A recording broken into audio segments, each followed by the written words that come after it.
भक्त मंडळीने पत्र पाठविले गणेश गल्लीला अन पत्र वाचूनी आनंद झाला मुंबईच्या राजाला.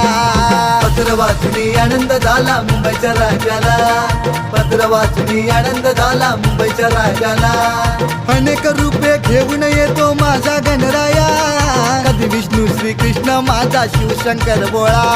शिवशंकर भोळा शिवशंकर भोळा शिवशंकर भोळा शिवशंकर